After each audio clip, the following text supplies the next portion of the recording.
dari Skalmustini Siregar selaku ahli gizi di rumah sakit ini.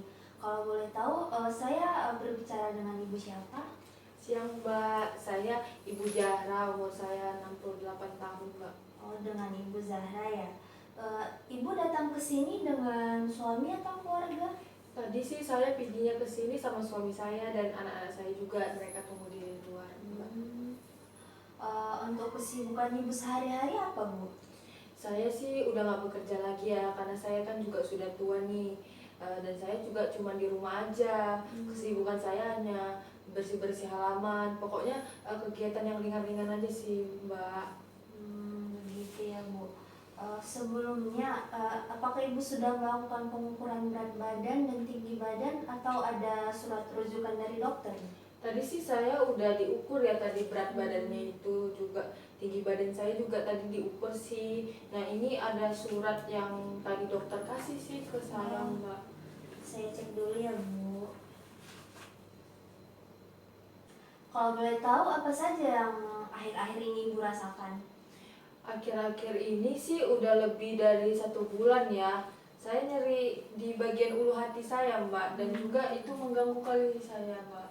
Nyari ulu hati ya, Bu. Selain itu, apa ibu ada merasakan mual atau muntah? Saya sih terasa kali mual dan muntah pas saya selesai makan Mbak. Mual dan muntah selesai makan ya? Selain itu, kalau boleh tahu ya, Ibu, saya ingin tahu tentang riwayat makan Ibu, seperti makan sehari berapa kali atau kebiasaan makan Ibu itu bagaimana? Ya saya makan sih 3 kali sehari ya Mbak, seperti orang biasanya. Tapi karena sebulan terakhir ini saya merasa nyeri di ulu hati dan mual muntah, jadi saya makan tuh paling cuma 2 kali lah Bu sehari Bu. Dan juga karena saya mual juga, muntah juga, jadi anak sama suami saya itu ngasih saya itu makan bubur Bu. Tapi saya kurang suka Bu makan bubur. Dan juga kalau saya makan bubur tuh bawaan saya tuh langsung mual dan jadi akhirnya muntah Bu. Begitu ya, Bu. Kalau untuk konsumsi ikan atau lauknya bagaimana, Bu? Saya sih lebih sering makan tempe dan tahu Mbak. Jarang sih saya makan ikan ataupun daging, ayam gitu juga Mbak. Kalau untuk sayur sih saya makan setiap hari, karena saya kebetulan karena suka sayur juga sih Mbak. Kalau untuk buah saya jarang sih makan buah, paling pun itu cuma pisang dan pepaya, karena itu kan hasil panen dari kebun saya. Dan juga kadang mau dikasih sama tetangga. Selebihnya sih saya jarang makan buah Mbak, karena buah mahal Mbak. Iya, Bu. Apa saya bisa bertanya tentang riwayat personal Ibu? Ya Mbak, silahkan. Baik, terima kasih ya, Bu. Nah, kalau boleh tahu Ibu tinggal bersama siapa, Bu? Saya tinggal sama suami saya dan juga anak-anak saya Mbak. Bersama suami dan anak ya, Bu ya. Baik, Bu, berdasarkan hasil pengukuran dan pemeriksaan berat badan Ibu tadi, di data ini berat badan Ibu itu adalah 65 kg dan tingginya itu 175 cm. Setelah dilakukan perhitungan indeks massa tubuh, indeks massa tubuh Ibu itu berada di angka 21,2, di mana status gizi Ibu dapat dikategorikan sebagai status gizi normal. Nah, ini merupakan batas ambang indeks massa tubuh atau IMT untuk Indonesia. Jadi IMT atau indeks massa tubuh itu dikategorikan menjadi 3 bagian. Yang pertama itu kurus. Kurus itu dibagi menjadi 2, yaitu kekurangan berat badan tingkat berat, di mana IMT-nya itu lebih kecil dari 17,0. Sedangkan kekurangan berat badan tingkat ringan itu IMT-nya 17,0 sampai 18,4. Dan untuk kategori kedua itu normal, itu IMT-nya 18,5 sampai 25. Yang satu lagi, yang terakhir itu adalah gemuk, di mana dibagi 2 lagi menjadi kelebihan berat badan tingkat ringan dengan IMT-nya 25,1 sampai 27,0. Dan yang terakhir adalah kelebihan berat badan tingkat berat, yaitu angka IMT-nya lebih besar dari 27. Maka sesuai yang saya katakan tadi, IMT itu masih berada di angka normal, yaitu 21,2 termasuk status gizi normal, Bu. Nah, selain itu dari hasil data biokimia Ibu juga terlampir di sini ya, bahwa data biokimia Ibu itu tidak normal ya, Bu, seperti bilirubin total, bilirubin direct, bilirubin indirect, SGOT, SPGT itu mengalami peningkatan, dan hasil USG abdomen Ibu juga di sini ya didapatkan hasil pengecilan hepar ya. Ini merupakan gambaran kalau ibu itu terkena sirosis hati atau sirosis hepatitis. Nah, dan untuk data fisik klinis ibu ya, di sini untuk tekanan darah juga saya baca 110/80 itu tergolong normal. Dan untuk nadi ibu itu 92 kali per menit itu juga tergolong normal. Dan juga ya Bu, untuk laju respirasi ibu itu 20 kali per menit juga tergolong normal. Wah, begitu ya Mbak ternyata. Iya Bu, dan dapat ditegakkan diagnosis untuk perubahan lab terkait gizi yang berkaitan dengan fungsi hati ibu yang ibu katakan tadi ya, ngerasa nyeri, dan juga data biokimia ibu yang tidak normal yang saya jelaskan tadi. Selain itu, asupan oral ibu atau asupan ibu itu tidak adekuat atau kurang. Itu berkaitan juga dengan mual muntah yang ibu rasakan, dan ditandai juga dengan hasil recall atau kebutuhan ibu yang saya tangkap tadi ya, bahwa kebutuhan karbo, protein, dan lemak ibu itu belum tercukupi. Nah, selain itu, perubahan gastrointestinal yang menyebabkan mual dan muntah dan menjadikan faktor ibu tidak selera untuk makan.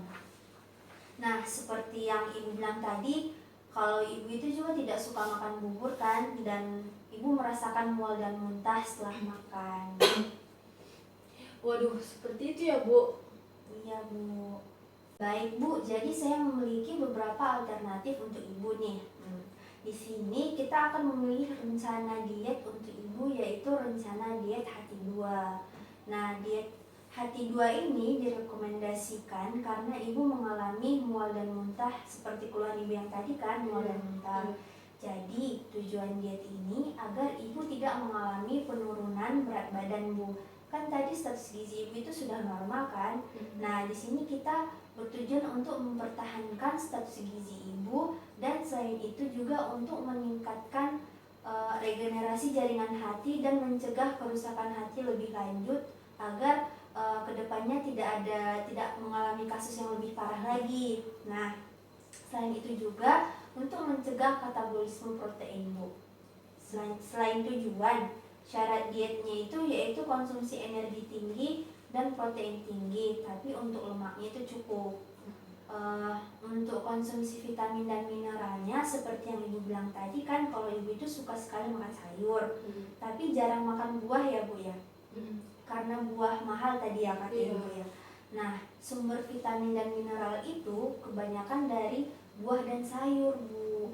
Nah, saya harapkan ibu supaya sering mengkonsumsi beragam sayur dan buah lagi, terutama buah ya Bu, seperti pisang, apel, atau yang lainnya. Buah pisang itu juga termasuk buah yang cukup murah ya Bu. Biasanya itu setahu saya itu pisang satu sisir berkisaran 8 ribuan, dan satu sisir itu ibu cukup untuk dikonsumsi selama 3 hari.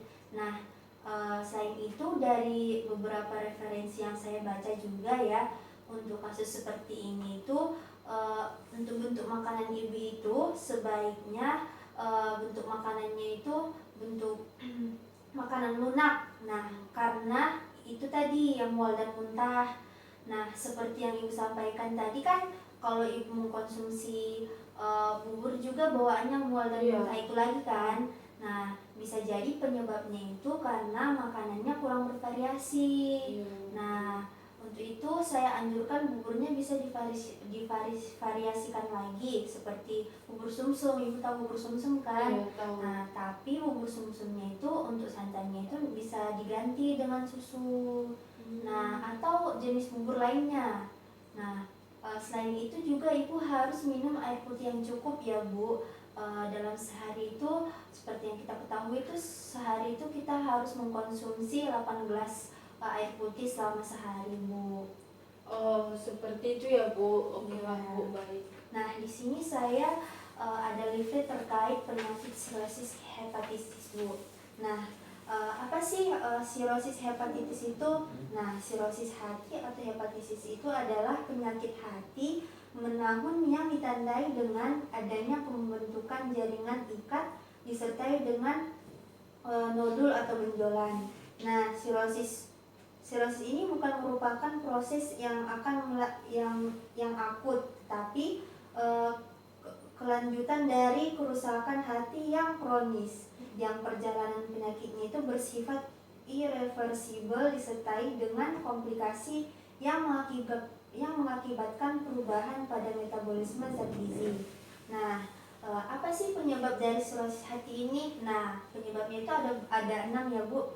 Yang pertama ada alkohol, malnutrisi, virus, obat-obatan, faktor keturunan, dan yang terakhir itu kelainan genetik.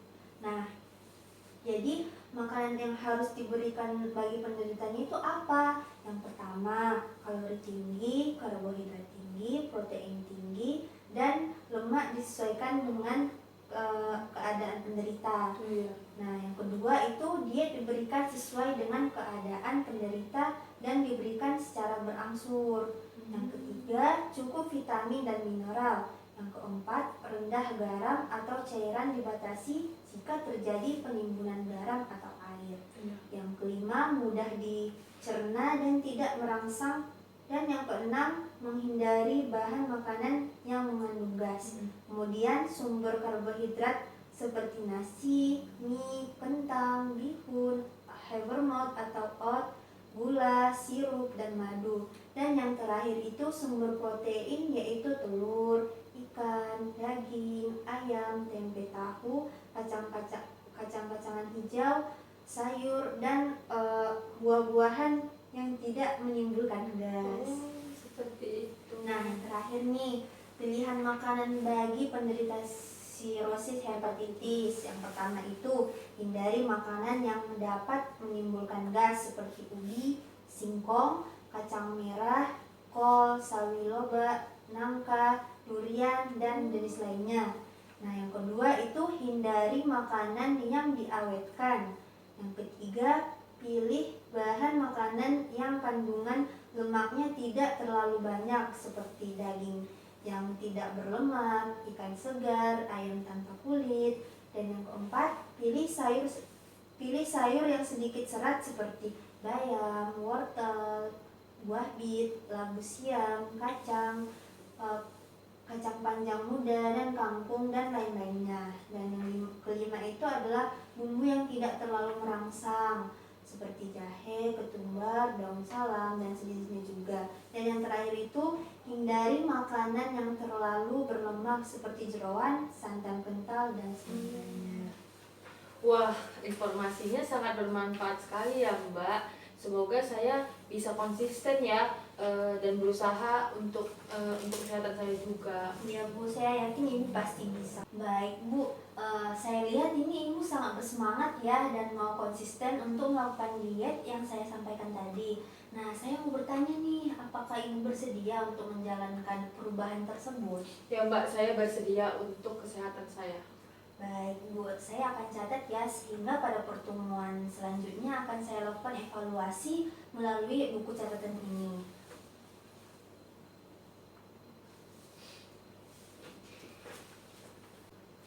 Setelah melakukan konsultasi ini, saya melihat keyakinan Ibu untuk melakukan perubahan dan melakukan diet sehingga Ibu dapat pulih ya, Bu.